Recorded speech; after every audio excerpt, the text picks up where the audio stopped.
Hey friends, this is the Meme Team podcast where we talk about the logic behind virality because marketing isn't just logic, it's culture, and our podcast decodes both. We have our good friend Chi Tukral joining us for this week's pod. Most recently, she was at HubSpot. She is also one of my go-to people for when I'm like, hey, can you explain this trend to me?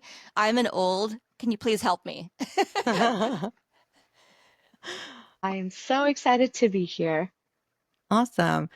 Cool. So we're going to keep on talking about Sydney Sweeney because everybody else is. The story that will not die. Yeah, it just keeps going. I want to talk about is their, follow-up message, which I thought was kind of boring and stayed. And honestly, I think they should have not said anything at all because it just ended up sounding like it finally went through the legal team. So it says Sydney Sweeney has great genes. It is and always was about the jeans. Her jeans, her story.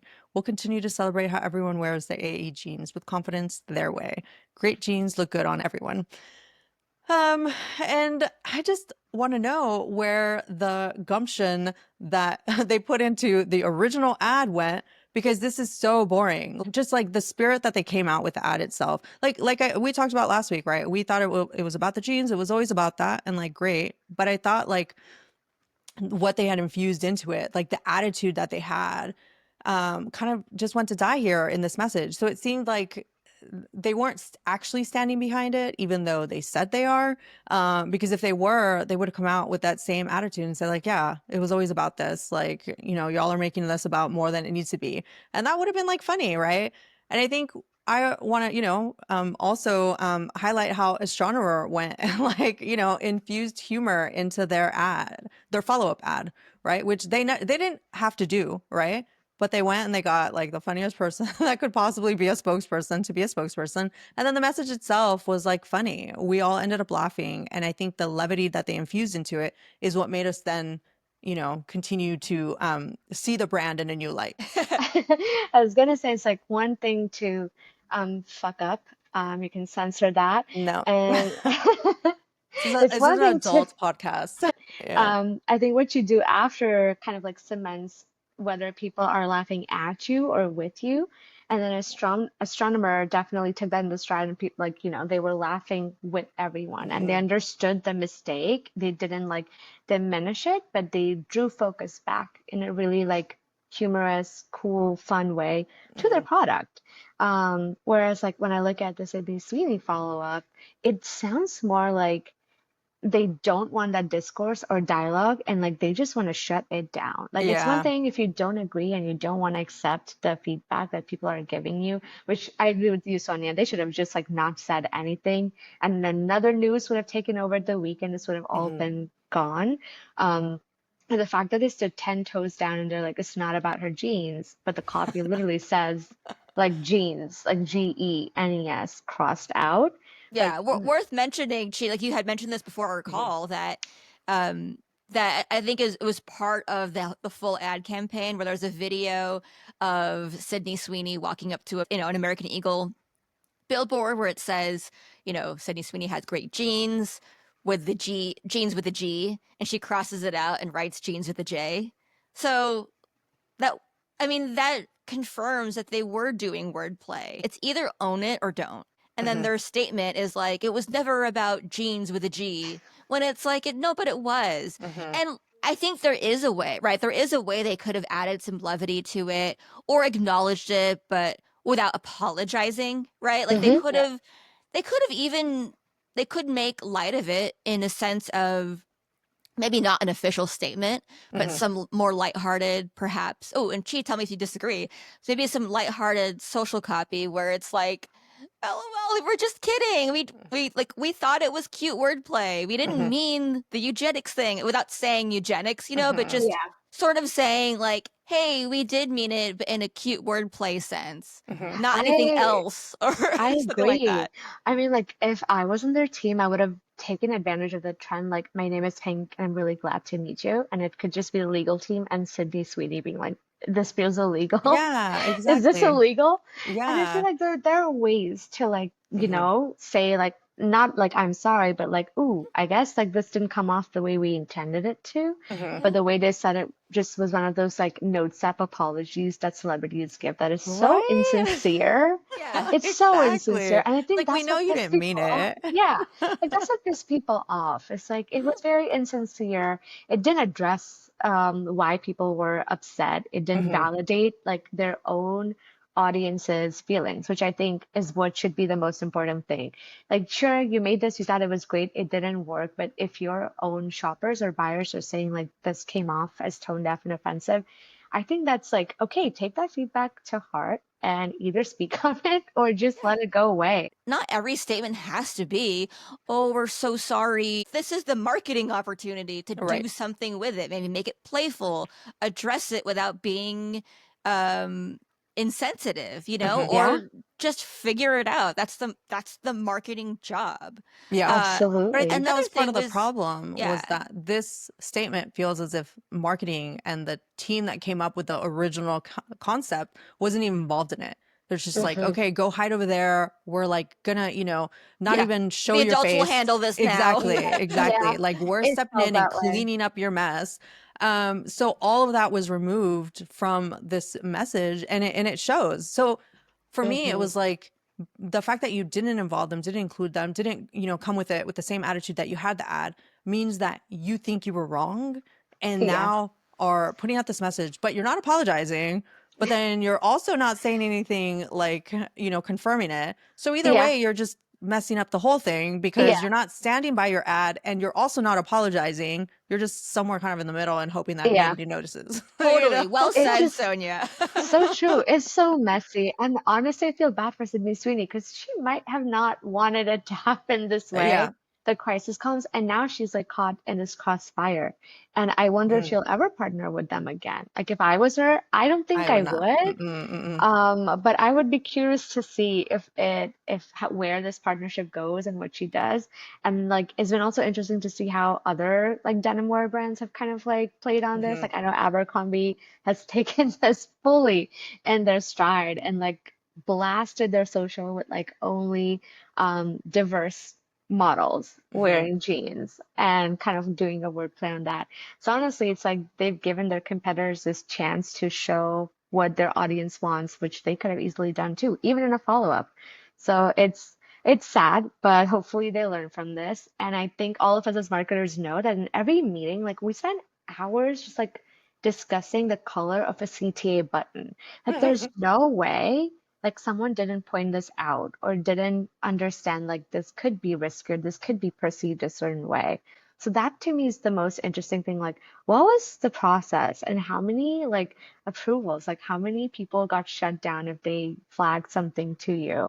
Yeah. Yeah, see, that's an interesting perspective because when Amanda and I were talking about it, and I think this is part of the problem is that we both come from such small teams that like it doesn't take these hours to like come up with stuff. So I love that we're getting this perspective from you who actually has been in those rooms and like, had those discussions with people because I think last time we're just like, oh, maybe yeah, they just didn't like, have anybody on the team say it. So the fact that you are saying that they usually would have somebody at least, bring it up Hmm. and then they went ahead with it anyway makes the message even worse because it means like Yeah. you actually knew exactly what you were doing.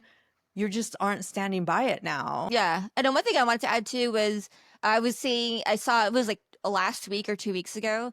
I believe it was the CMO of American Eagle Yeah, where that's she right. posted Yes. about the Yeah, on campaign LinkedIn. and Yeah. she was so proud of it, Hmm. right? And was like, we talked to Sydney Sweeney and on the call she was like, Yeah. let's push it. Yeah. Yeah. Right, I saw that. oh girl, you thought you ate with that, huh? Yeah. Yeah. Where I Yeah. think That did not age which was well. so funny because Yeah. what I saw a lot of people not even talking about the jeans with the G discourse, but people just saying like, okay, that controversy aside, it wasn't that good. Like it was Exactly. fine. Like it It's was a the fine first. campaign. It's the first pun that would come to your mind if you said the words jeans. So it's like, did you even go beyond like a 5-minute brainstorm? Because literally that would be the first pun that I would think of if someone said that to me.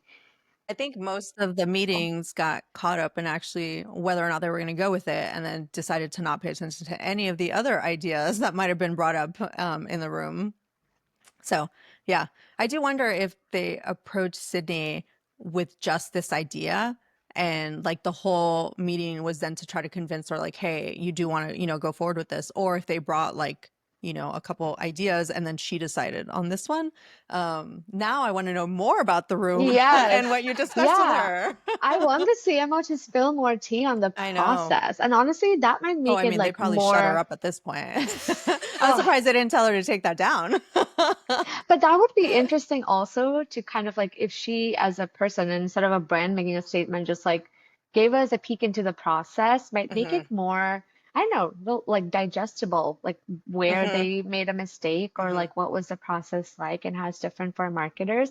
And I feel like if I saw the thought process of it all, I would be like, ah, okay, I see how you got here. Like, Hmm. I hope that someone would point it out to you, but understandable. And I feel like that would have been so much more sincere or real than like the notes app apology that they gave. I don't think they'll fire them. I don't think it'll get No, that far. But they'll probably I don't just, think so. tamp them down for a little bit and then see if people forget about it and then go from there. Yeah. This story is going to be passed down from parents to offspring for Yeah, sure. right. Just like jeans. Just like the jeans, the story is a new heirloom. We're going to talk about this for years. Yeah. Oh, yeah, definitely. But on a more positive note, she wants to talk about the other viral sensation, K-pop Demon Hunters. So let's talk about that. I Yes. love this movie. Okay, I love this movie. I've had friends who like don't even like movies or animated movies, and they've been watching this like on repeat. It's for some reason become like a comfort watch for most people. And I think what was super interesting for me, because I love K-pop, I follow it, I have my favorite bands. But the people singing these songs that top the charts like globally were not really by like a famous K-pop band.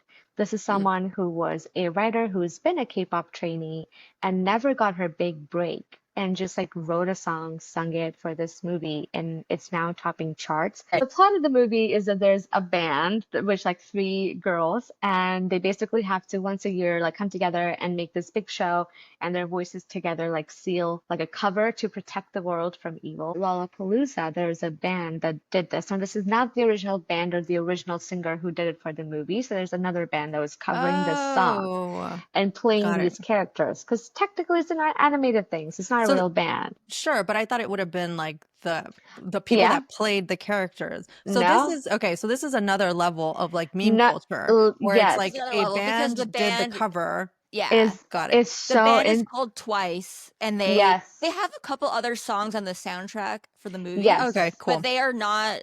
So other thing to know is the band Huntrix in the movie. It's three members of the band, but in real life, like they're singers, right? Like mm-hmm, the lead singer is I think her name is EJ, but mm-hmm, she's not part of a different band, right? Like they just no, kind of like assembled these people to represent the yeah, band in the movie. And so the band at Lollapalooza was Twice, just a different wait, band Mhm. who did the yes. cover of the main song, I think. Yes.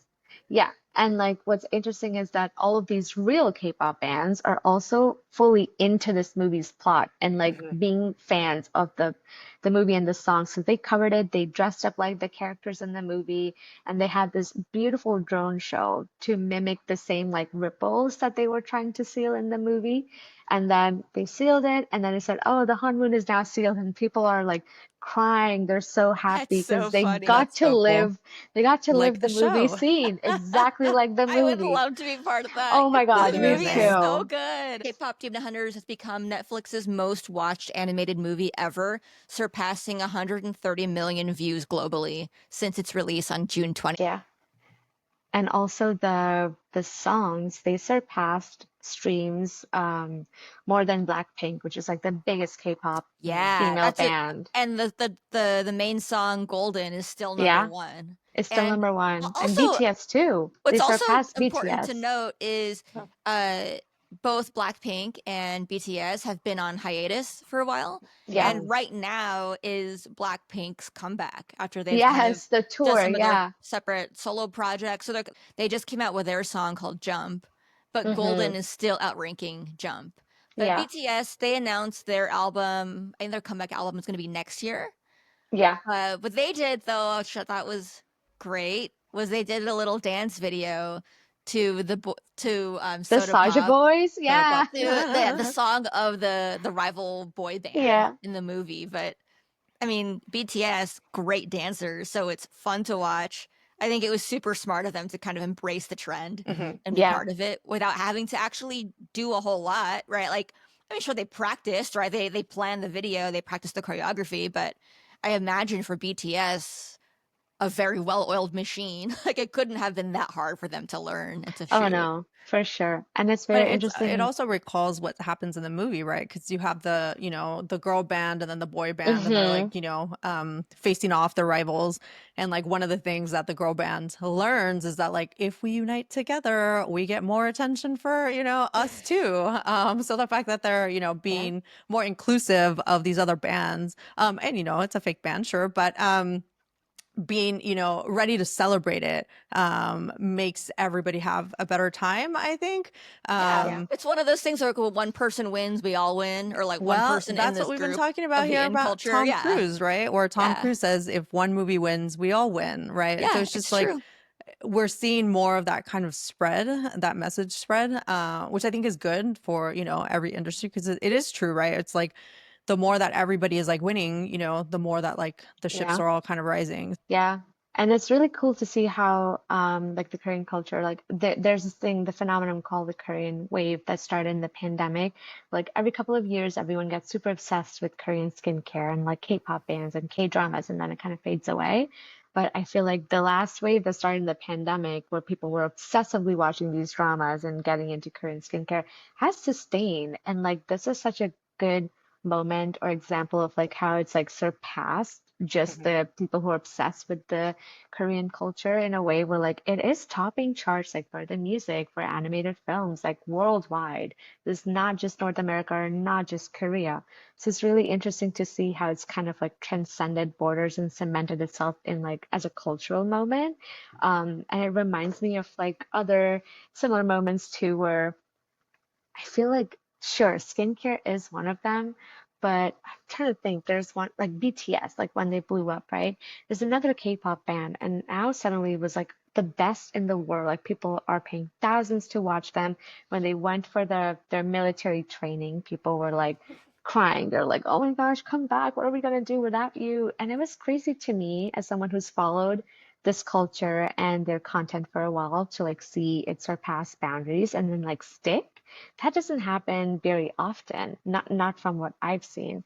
So I like that it's kind of like made its mark in a way where it's cool to see, and like it also bleeds into how bands are formed. I don't know if you know Cat's Eye, but that's another like huge band up and coming, but it's become like this crazy big, it's not a trend, but it's just huge, and it's been in the span of a year. And like the people who put together BTS put together this band also. It's a girl group, but they put it together in a very cool way. They picked members from like different countries and ethnicities to put together a global girl group. So while their music might still be K-pop-ish, but they wanting to make it more relatable to everyone else. I really like how that culture is kind of seeping into others and becoming more global in a way. But you should look it up. Cat's Eye is another one that was insane and blew up. And they have a really cool Netflix documentary too, of like how they were picked like game show style and made into a girl group. And it's fun because you know this is manufactured, but to see the process of how it was manufactured is pretty interesting.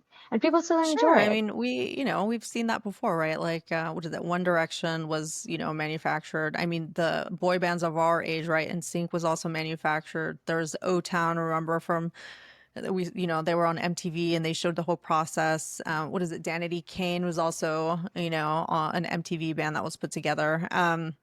So I think like we've seen this before. It is interesting to kind of see the new generation of it, right? Yeah. Because before this, we were also talking about the bands like the Cheetah Girls and the Camp Rock kids that were put together for like the Disney Channel. So it's like we've seen these type of bands together. I think it is new that it's more of a worldwide band as opposed to like a Yeah. certain I think particular it's country. I think it's also new that that they're more revered. Yeah. right? Like we had, I mean, I was a huge fan of the Backstreet Boys Mhm. when I was in middle school. Like who, a lot of us were, right? I was the only one, but Just but you by just yourself. me by myself. No, but there's Just a certain Backstreet Boy. That's just Yeah, it. one. No, but there certainly was like if you liked the Backstreet Boys and NSYNC, like, oh, you didn't like real music. That isn't real hmm music. That was Oh, totally. manufactured. They're not a real band. They were Well, put I think you together still by see some that now guy. I too. mean, but I think, but the difference, but like that was very much like, oh, you like that. Like back then, hmm that was what people thought. Like, oh, that's not real. What's real is the band that I like, right? But Well, the ones nowadays, who it's play more of like music, people. right? So What? this reminds me, oh my God, what we were talking about, right? Where it's like people aren't really playing instruments or being in bands anymore. The default like music career is now being in a pop band, basically, or you're like a singer, though there's some that don't sing, right? So I wonder if that also overlaps with, what you're saying now, where now pop, or, pop girlies and, the pop boys or whatever are the ones that are getting that massive appeal because we don't really have bands that are like playing Hmm. as much. Yeah. And the transparency of it all, like I don't know how the NSYNC and other bands or forms, but I've never seen like we know that it's manufactured and these people are hmm picked, but it's never like an open conversation where they talk about how they were picked or the hmm process and they're super transparent. And we're not best friends. We were put together for this thing to work. And then we become friends, which is was very interesting to me to watch in a documentary how they went through their process and where they are now. And again, as someone who's like brown, you don't get to see like Asian bands or global groups that have people that look like me become this huge. So it's really interesting to kind of also see that become a more international thing now, where it's not just like an American pop band or a Mm. strictly like Korean band that is like really big. It's something that is like more accessible and relatable.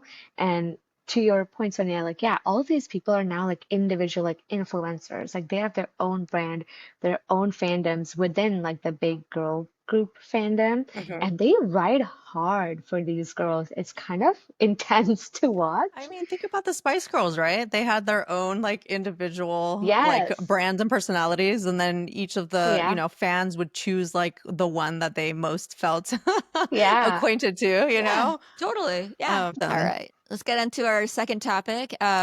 So this Fortune article, I think it was came out a couple weeks ago, but is picking up more steam.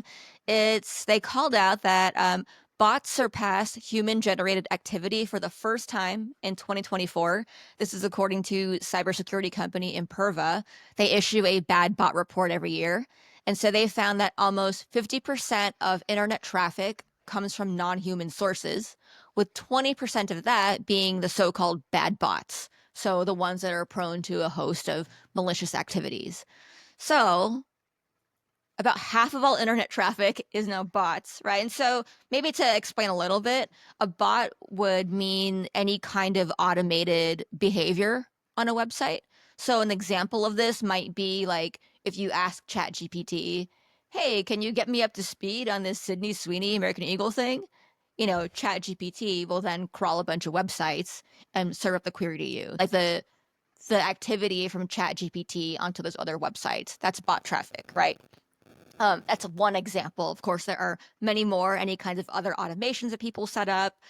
Um, but this kind of leads into the whole, the dead internet theory, right, Chi? Where Yeah. we're at some point we're going to see that a lot of the internet is just ridden with bots and not actual human beings. This is kind of wild. Because, like, what are the implications then for Yeah. our social media platforms, or even just now, Everything. anytime maybe you see like maybe something go viral or just something that Mhm. gets a lot of engagement, it has to call into question like how real is this? Mhm. Yeah, absolutely. Because you can like this has been there for a while where you can buy views and you can buy likes and you can buy followers for sure. And initially there's this you could tell easily when someone has like 200K followers with just like 10K views. That's different. But now you can also buy views. It's getting harder and harder to like differentiate whether that engagement is real or not. But at least when it comes to the comment section, people are quick to call out like when it's like a bot or when it's like an automated like this is great, try out our product. And we see that so much like sure on Instagram, Twitter, but also on LinkedIn where there's like, Mm. have you just put this comment into Chat GPT and like spat whatever copy it gave you and just pasted it into? I think people are not thinking anymore. And it's to me, it's scary as a creative and as a creator, like what that means, like where are creators going to go? Because if all it is bots engaging with each other or bots giving us views, that is not a very fulfilling path for anyone who wants to make content. It's weird. It's very dystopian. It's like everyone has their own echo chamber, but this is worse. This is just Mhm. Yeah. me talking to bots.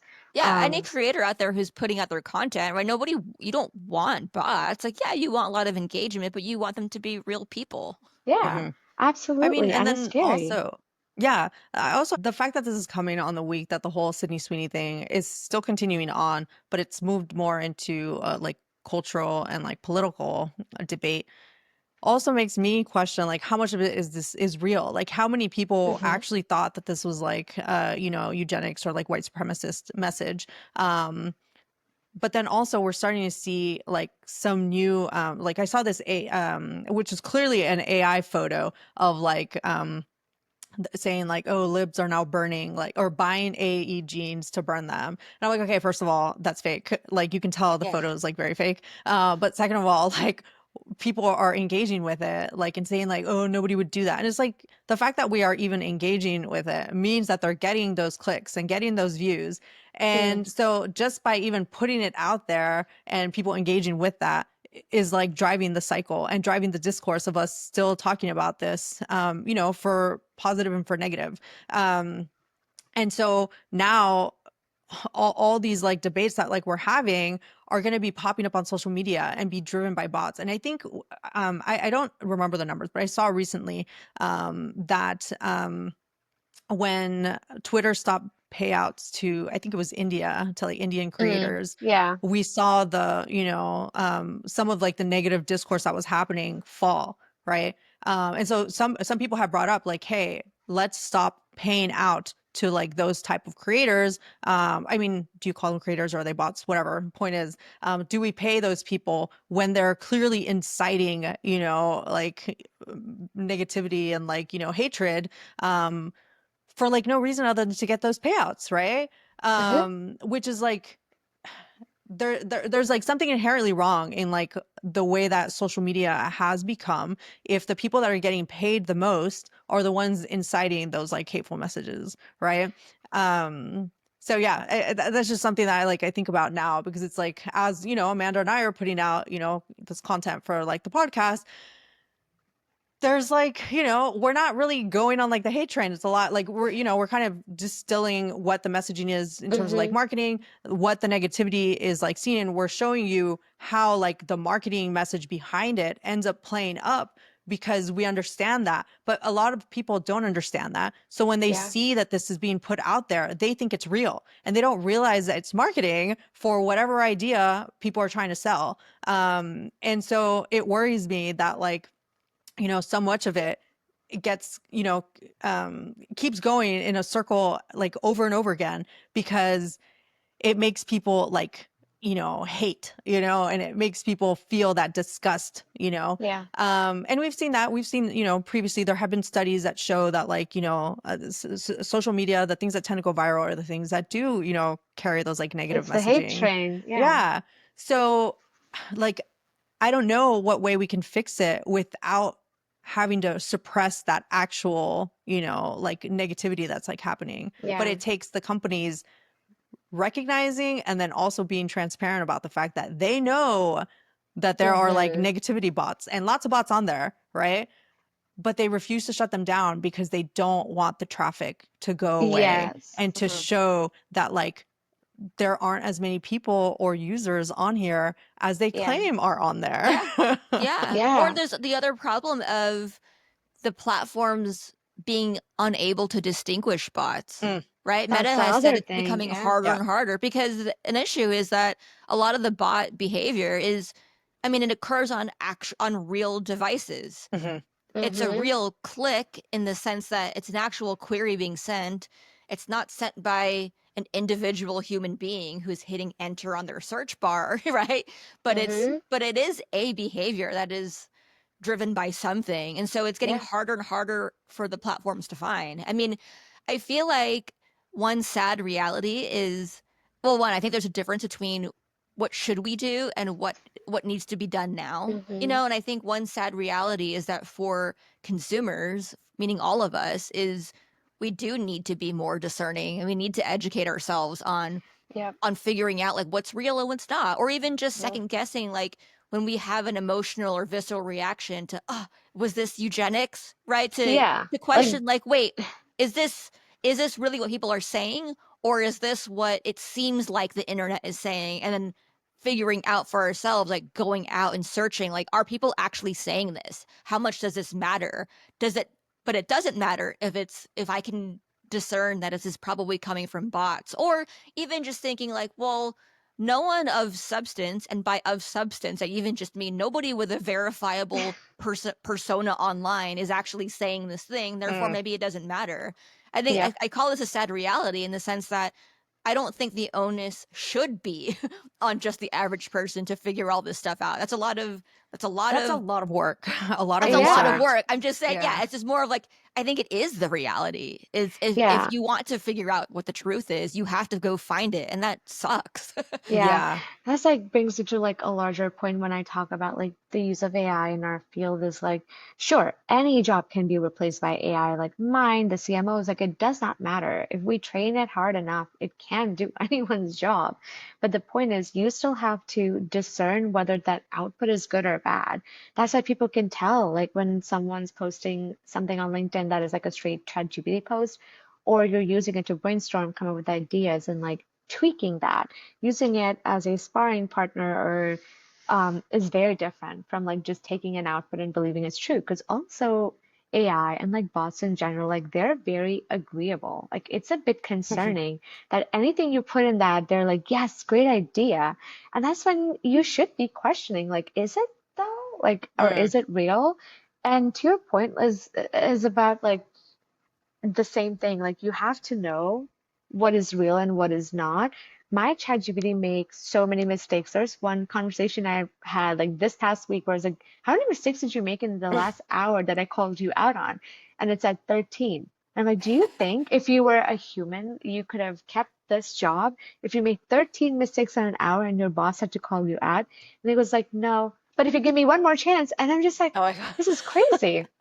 And it makes me wonder how many people that use it and are not, like you said, thinking about it critically or not making their own opinion, just taking all of this like wrong information or not researched enough information and propagating it out there as the truth or like as their own opinion. And you and I, if we see from someone we know, we're like, okay, I trust Amanda for sure. She has this thing researched, but I feel like more and more people are not doing that. Mhm. They're just defaulting to whatever AI says and using that as like their baseline for truth, which is concerning. And I do agree, like AI literacy is so important for people to know when it's a bot and when it's not, but also like for videos and photos, like you said, Sonia, like my mom will send me things. Like there was a dog that was doing like a diving flip. And I'm like, Mom, that is not real. And she was like, look at how cool this dog is. Like, Onyx could never do this. And I'm like, yes, because Onyx is a real dog, and that is not a real dog.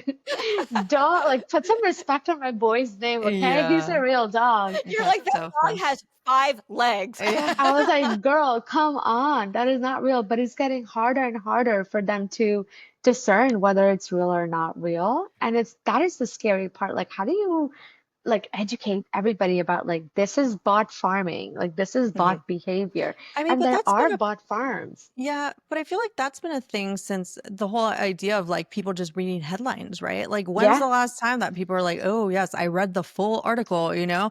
Like, I remember the NPR, like, April Fool's joke that went, viral one year where they're like, oh, that, people don't read, right? And then the whole point was to prove that people don't read the article on the inside, Literally. And then it went viral because of that, because people were just like, doing quote tweets and like, responding and stuff. And I think now, it's just been like replaced by AI. Like, okay, you tell me like what to think, or like, Yeah. what I should do like here, like, what does this mean?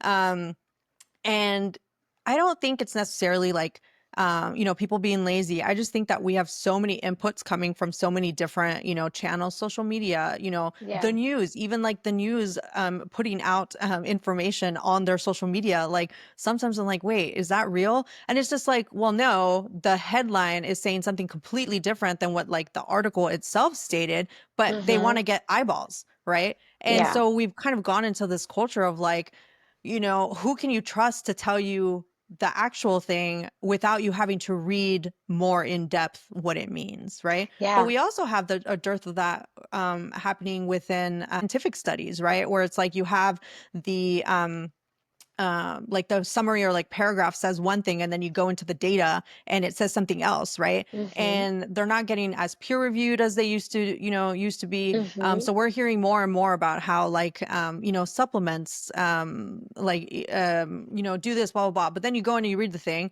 and the supplements don't do any of that, right?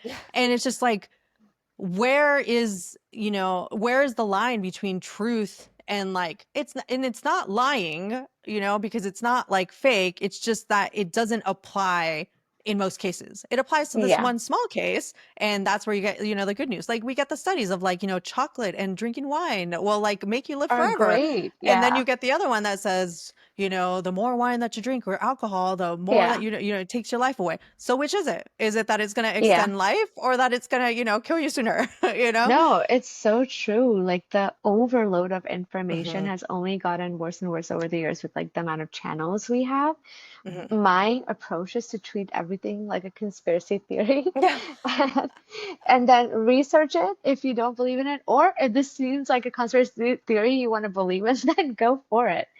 But that's been my approach. Like nothing is real until like I look into it. As someone who loves to overthink, and like even if I'm going to a restaurant, I will like go into a Reddit rabbit hole to see like if it's actually a good restaurant or it's just good marketing. I Mm. think that's the other thing about being a marketer. Like I question everything, which is also annoying. Like Yeah. sometimes I just want to go in and Yeah. enjoy and not like care about whether it's like a 4.5 rated restaurant with like 10,000 reviews. Like, I just want to have a good time. Hmm. But it's become a thing, whether it's with skincare, with restaurants, or perfumes that you're buying. Like, I'm deep in those Reddit rabbit holes or like TikTok searches. Like, I need everyone's opinion.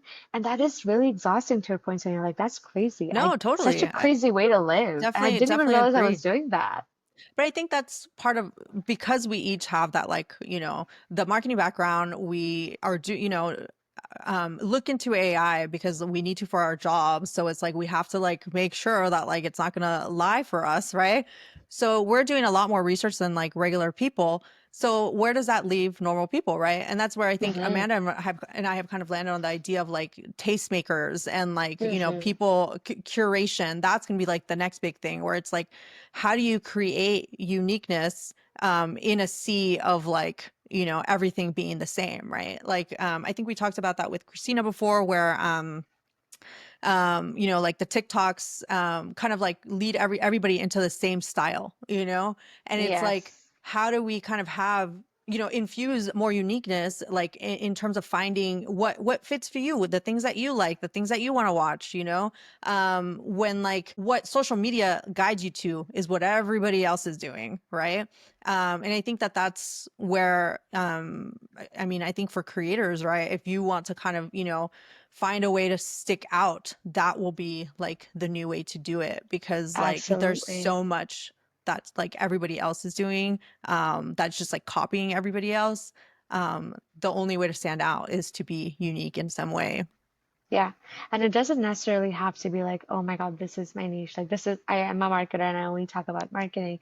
But it can simply just be like you being yourself, like not Hmm. just being like super agreeable or not being someone who just hates on everything.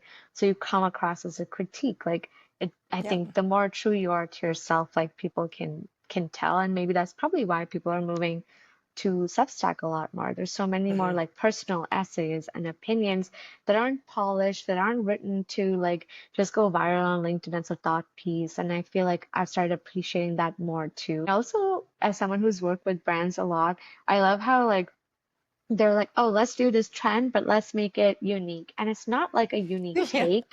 It just means like, let's make it branded. And I'm like, Right. that's Let's use our Let's make it about colors. yeah, us. yeah. Let's just use like a brand color, or let's just like put a product somewhere in there. And that's not a unique way to like Yeah. do a trend. It's not. It's just making the trend branded. And I'm tired of that. I'm tired of like every brand trend hopping. And I'm guilty of it too. I mean, when you work in social Sure. and you see an opportunity, or like, oh my gosh, like your brain is wired to think about how does this Yeah. fit my Hmm. work? Yeah. And Once you become fluent in it, it's hard to kind of turn that it's off. You're like, Mhm. it's oh, so this hard. joke is too good. I need It's to I too need to get it good. out I there. need to make this joke. But at the same time, I'm like, does anyone even care about like this what, brand like what is jo the point? Yeah. hopping onto this Jet2 holiday trend? They have nothing to do with travel. And it could, and I'm just like, no, it's not. If you're just hopping from trend to trend, that is trend farming. You are just, that's no Yeah. strategy. There's no thought over there. And that's kind of also where the bots come in again, because like they Hmm. just see an overactive account using like the most popular sound, as we see under any viral content. It's just all bots. Hmm. Yeah. Now, speaking of things being overrun with other entities, Yeah. let's talk about airport lounges, Yeah. This is which a are now perfect Yes. overridden with segue. people. Too many. Too Yeah. many plebes joining Too the many. exclusive Too many VIP plebes. experience. No, no, Everyone's but a really, VIP, and then yeah, no one's a VIP. exactly. There was the viral New York Times article about the airport lounges losing their exclusivity, written by, a BuzzFeed writer in the opinion section. And people kind of, jumped on it because they're like, okay, first of all, champagne problems. And, number two, like, oh no, too many plebes joining, coming into your exclusive like VIP lounge. Um, but what I wanted to talk about here is the whole idea of what it means to sell exclusivity as an experience, when the bigger goal is to have as many people join as possible, right? Um, in order for you to make the money back of what you're selling, right?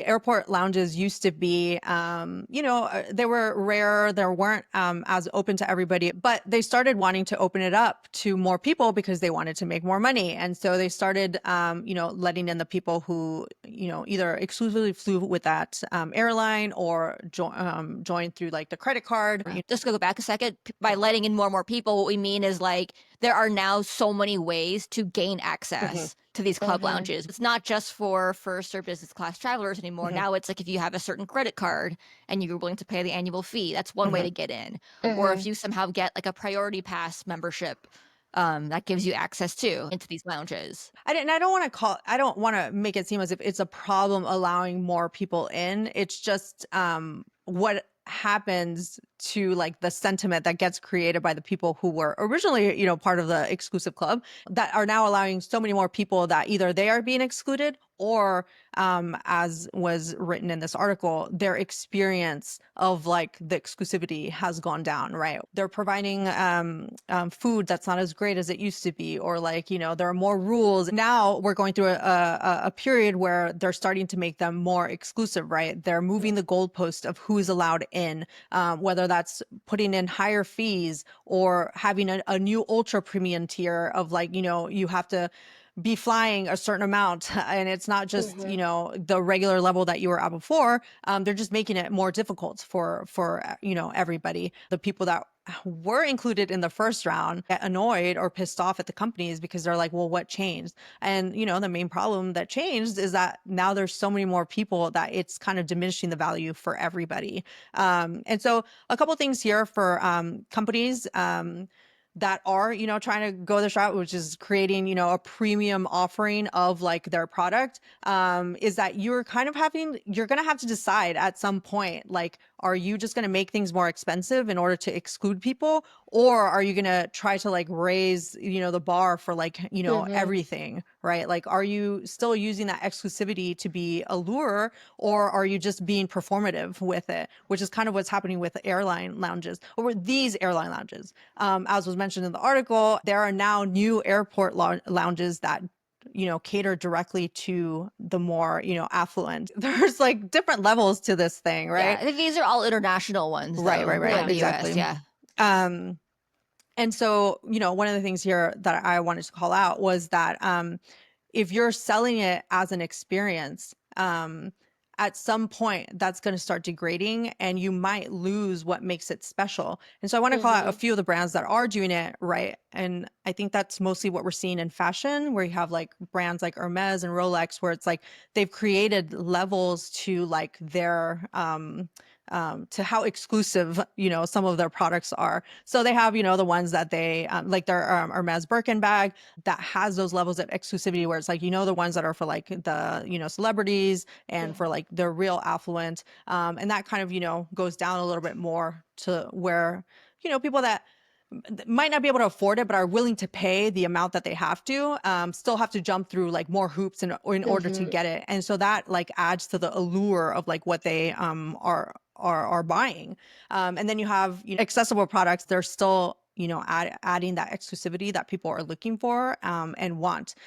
So you kind of have to trade off how many things you're going to be selling in order to like allow more people in to the more accessible part of your brand. We're also seeing this whole idea of like perceived scarcity.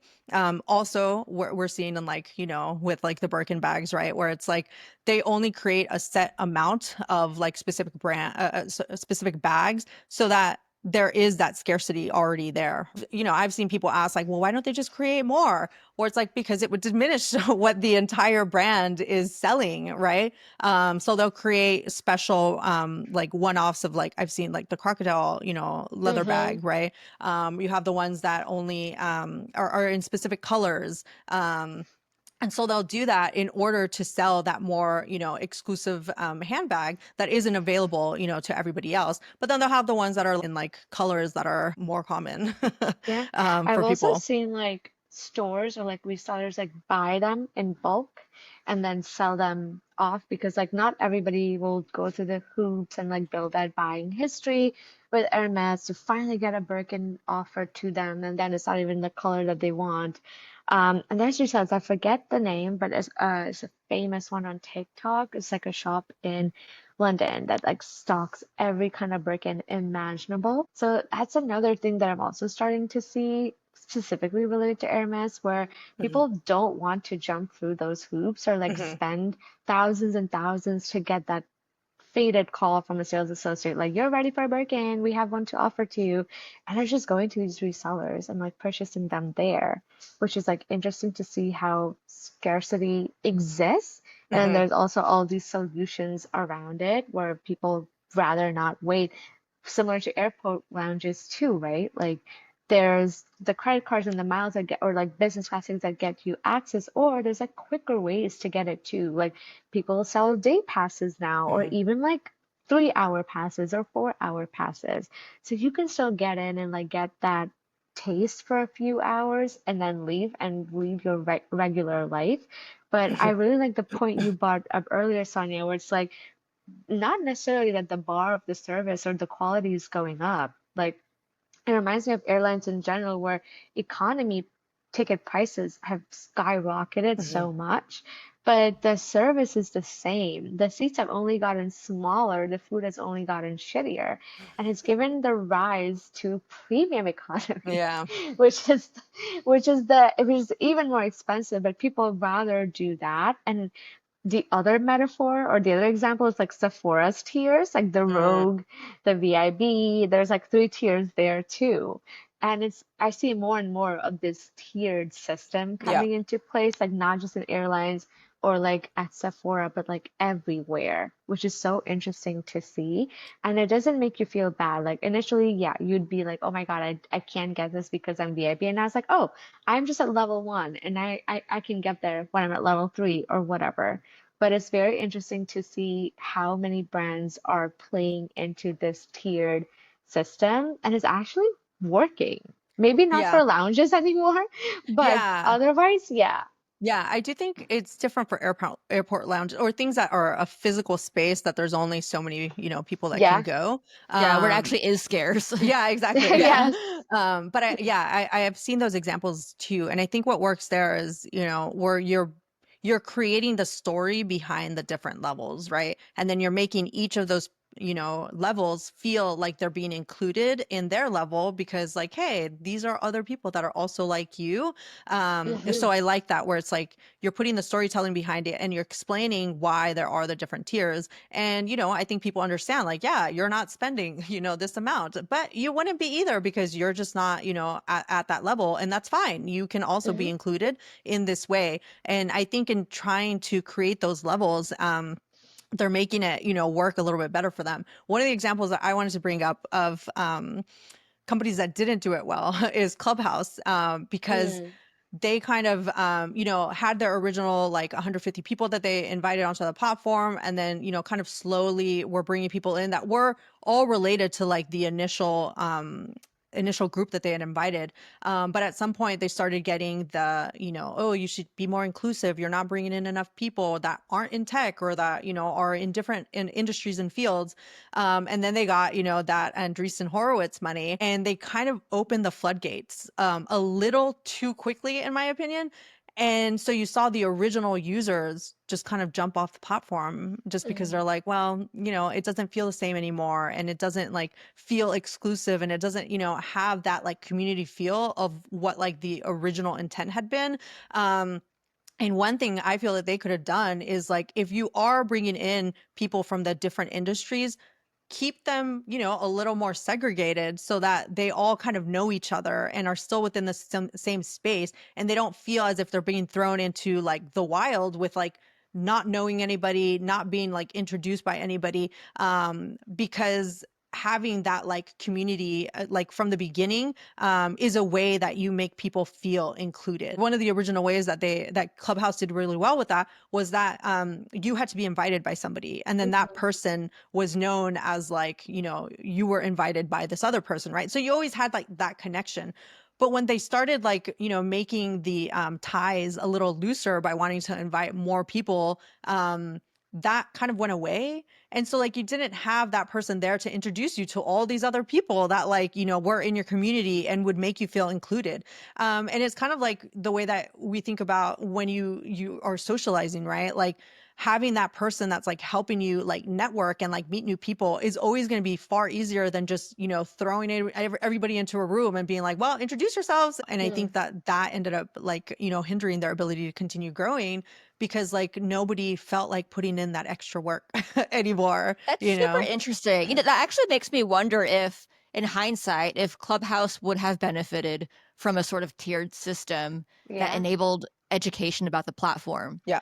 Because when you were new to Clubhouse, you probably just thought like, oh, it's an audio social network thing. Okay, I don't really understand this, right? Like because Mhm. nobody would just create. I mean, you could, right? But nobody would create a Clubhouse account and then immediately just be like, okay, I'm going to start a room now. Mhm. The Yeah. normal behavior is, oh, I'm going to poke around a little bit. I'm going to Mhm. jump Hmm. into rooms and listen. And oh, they can't hear me, right? Or I don't know, right? Like, I Mhm. think it would have been interesting if they had this tiered system where you kind of like, if you kind of accrue points based on Hmm. your behavior. So Mhm. maybe it's like you can join any room, whatever, right? And then when you join the room, maybe it becomes clear like, hey, people can't hear you. You can listen. Um, and if you accrue more time or go into more rooms, then maybe it's like then you can start dropping reactions, Yeah. or then you can Hmm. start like eventually over time. And I don't know how this would work, right? I'm just making this up, but eventually over time, maybe you kind of earn that right to create your own room, and Mhm. Yeah. along that way, it's like you do certain things that indicate your knowledge of the platform, where it's like where by the time you're able to create your own room, then maybe by that point it's like, no, this user has at least listened to like 5 different rooms. They know how to drop reactions. They seem Hmm. into this. Like, okay, this person probably knows what they're doing. Like, I wonder if that would have been better for them. Yeah. Yeah. One way to also keep out the bots, like making Mhm. these, Too. it's like Yeah. a little captcha test, but I like that idea so much. It's also like building credibility. So you're not just out here adding noise, but Yeah. I you're mean, I only think that's one using of it the in reason why Reddit is kind of works as its own like space, right? Where it's like people have to yes. build up their profiles and their points. You can't go in there and start selling to people. People can downvote you, people can upvote you. Ideally, it would be a Twitter or like Facebook having to, take this on and like figure out like, are these like real people? because they want that, for their current users, like actual users and not like bots, right? One thing I Yeah. had that just reminded me of is we're seeing Spotify and then some other company, I forget. So you have to upload an ID to prove that like you're a human. And I'm of two like minds on that, right? Like one, I'm just like, it's fucking Spotify. Who cares? Like if it's a Yeah. real human, you know? But on the flip side, it's like, okay, maybe Spotify is getting like bogged down by bots creating AI music that like Yeah. nobody is listening to. And so Like, they have to cut that down, you know? Yeah, or maybe it and inflates then the streams on the something, and they're stream. like, Right. "No, we actually want to know how many people listen to this song." Yes, Yeah, like remember exactly. Drake like suing Kendrick Lamar, being like, the streams on his song are fake, Oh, right? Like I right. Right. understand, No, like that's true. again, Exactly. champagne Hmm. problems or champagne poppy problems, but for real, like it's true, it could happen. So I get it why they might want to do it, but I Hmm. also understand like you're just making it harder for users to adopt your product if you're making all of these hoops that they have to jump through, That's especially if true. it involves like uploading an ID.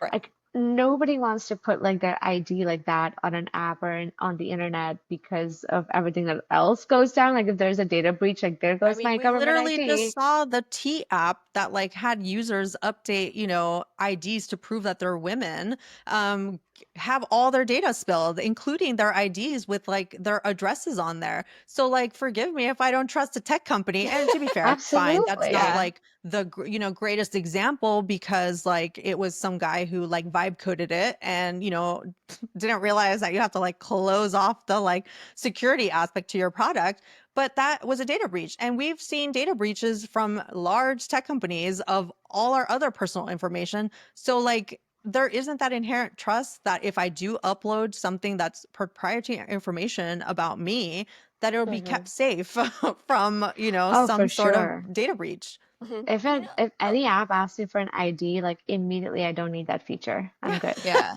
Although I do wonder for Spotify if like it if there are if like if they're directly incentivized to do this because if bots are streaming music, like the data is still being transferred. Like it's still a lot of data for them to Mhm. handle. And I wonder if the Mm, costs offset it in such that like it's too expensive for them to Mhm. keep managing the platform if there are too many bots on it.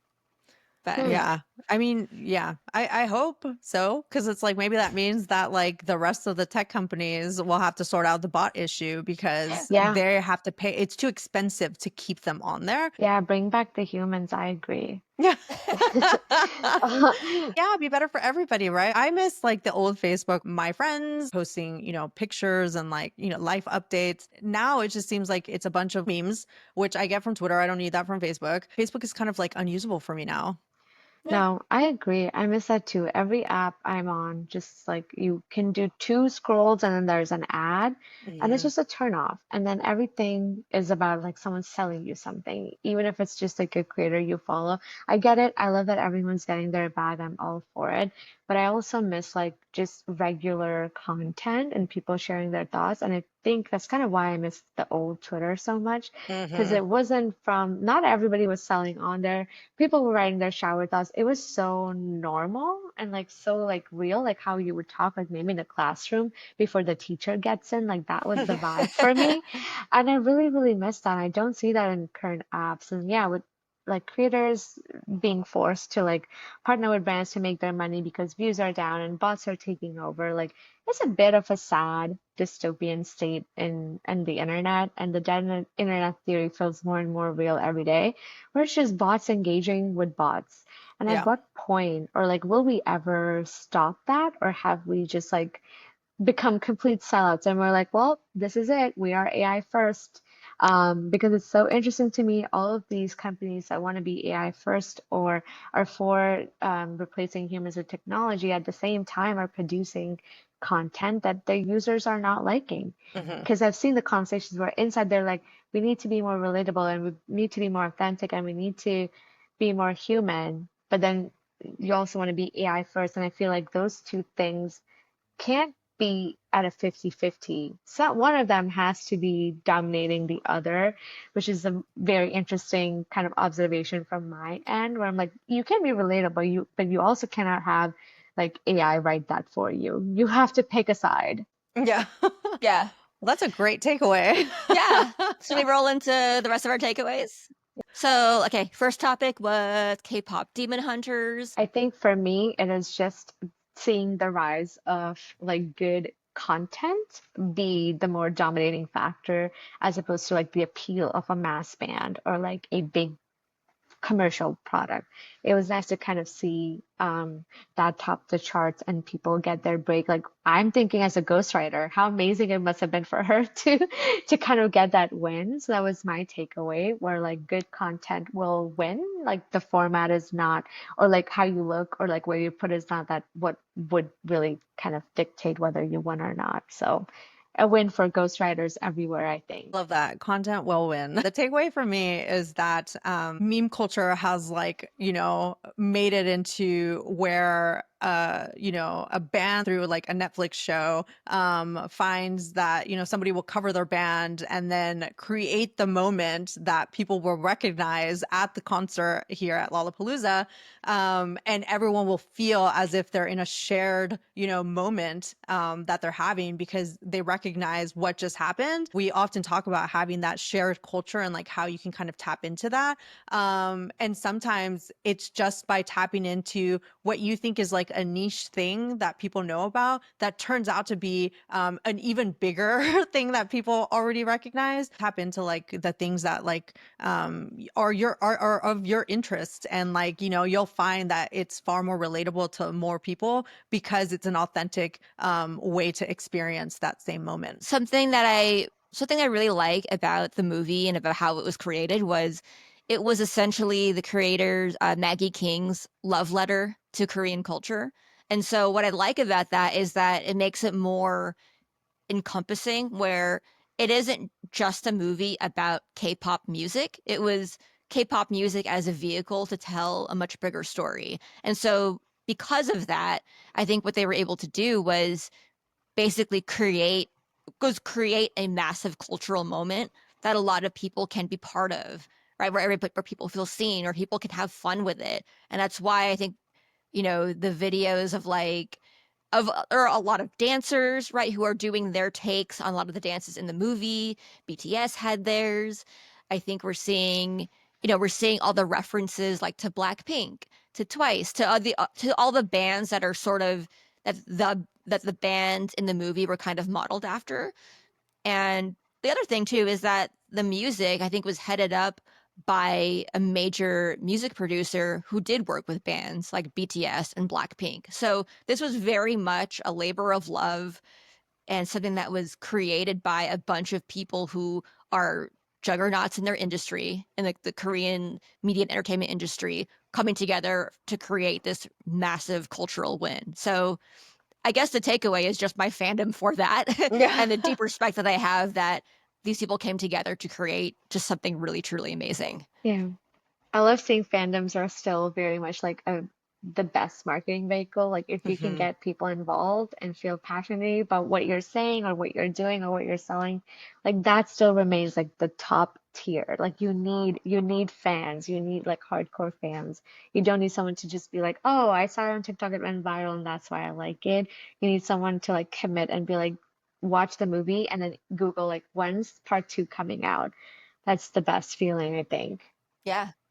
I think that Like, rolls into my takeaway for number two, which is that it's that human element of like doing more and like being curious and like then figuring out like what's next, like how do I learn more about this and get more into the Mm-hmm. fandom is like one of the best ways to try to avoid the bots as possible because it leads you to other people that are Mm-hmm. also as curious and like into the thing you are, and that's what's building like the best fandoms where it's like those fandoms are showing that it's humans involved in this and they're there because they're so in love with K-pop here and then like the movie, and then there's like levels to how you're being able to be in the fandom. And I've talked about this too with the whole idea of like Superman, right, where it's like it's one of those things that brings us together because there's like levels to it, right? You can be part of like the Superman like comic book fan, you can be a fan of just like the movies, and so you can be as involved as you want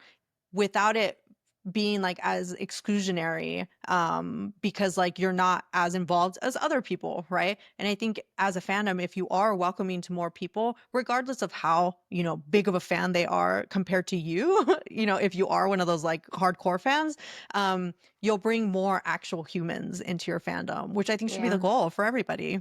Yeah, it shows like community is still what like people crave and that people will be drawn to and like can stand the test of time for sure. Like the Harley Davidson fan club is still strong. You still see them. So it's kind of nice to see like more and more people kind of embrace fandoms and embrace communities and like show it off like as a badge of honor as opposed to being keeping it like a niche little interest. And that's also why I think like you said earlier, Sonia, like Reddit, I think still thrives because of that, because the community is so, so strong. People still go there for niche things and thoughts and theories. And that's why it continues to like hold its ground, even with AI and ChatGPT and everything taking over the world. People still go to Reddit to confirm their theories and to be like, are you thinking what I'm thinking? I feel like it's like the new Wattpad or fan fiction place. Like I love to watch anime, so I love to go there after each episode is aired. And I'm like, hey, is this like right? Am I thinking? Did I catch this detail? So it's really cool to have that space, and I like that's a good kind of indication that community is still very much the right vehicle, and that's what like marketers should aim for instead of like just going viral and hopping on trends. And how to keep out bots, right? Because it's like if you are Yes. participating, well, it's less likely that a bot is going to be able to write fan fiction about anime Exactly. characters. Absolutely. A bot will not have as many thoughts and as many things to say, and also as many typos. I love Reddit. It's wonderful how many communities are out there. And what's interesting, it does not have to be a big community. You don't Mhm. need to have like a million followers. It just needs to be enough people that are engaged to talk about a topic, because people can talk about it till the cows come home. Like I can, for sure. And then our last topic on the notion of selling exclusivity. I think my big takeaway is really just if you're going to sell exclusivity, then you have to make sure that it's exclusive and scarce. Yeah. If you're going to do that, that's a thing you are promising people. You have to make Hmm. good on that promise. Agree. I think the idea of premium has kind of become like a marketing thing. So people are starting to question what's actually premium and whether it's like worth paying. So if you're gonna, you know, have a part of your product be premium, that it has to actually be premium and it has to feel as if it's exclusive for a certain reason, right? And so I think you know, this tiered loyalty and segmentation is a great way to think about it because you're still able to separate people out. You just are making the group smaller on top of that. And as long as you're able to put a reason behind it and like, you know, fit it to like your story and your narrative, people are going to be okay with that. You just have to, you know, market it in that way and not just be like, this is premium and this is not premium and you're in one or the other, especially as Amanda says, you're not actually doing anything that makes them feel like it's exclusive. I fully agree. I think tiered system is the way to go. And then also like make sure like your services like align with that. You can't just be like, this is premium, and then it's the same as someone who doesn't have that access to a premium facility and as someone who has it. Like it's you have to give the service that equates to like that tag. Just slapping on the label premium doesn't make it premium. And I feel like more of us have to start critically thinking about that. Is it actually really premium? I hope that it makes it way more into the mainstream than it is currently. And I hope like brands actually match up to like the premium service. Because right now, I don't think they are. Yeah, no. Yeah. I mean, it's all kind of lost all meaning and your users are becoming, you know, wise to it. Yeah. So instead of pissing off everybody and having nobody be in your community or your premium subscription, figure out how to make the tiers work for you. Yep. All right. Chi, is there anything that we can promote for you? Well, I am on all socials as Chi2 Crawl. You can follow me on LinkedIn, on X, on Threads, on Instagram. I talk about marketing, but I also talk a lot about my life if you're interested to know where I am or what I'm up to. And yeah, if you ever want to work together, I am a freelance social strategist, so hit me up. Awesome. And then you can follow me at Sonia Bashez on Twitter, Threads, and all that, or look at my freelance work on bengrowth.co. And you can find me at Amanda Nat on LinkedIn, Twitter, Threads, Instagram, and learn more about me at amandanat.com. Also, make sure to follow the podcast at Meme Team Pod on YouTube or on Meme Pete Podcast on Spotify. And then leave a review, please. 5 stars or bust. Yes, exactly. Well, thank you. Bye, everyone. Bye. See you next week. Bye.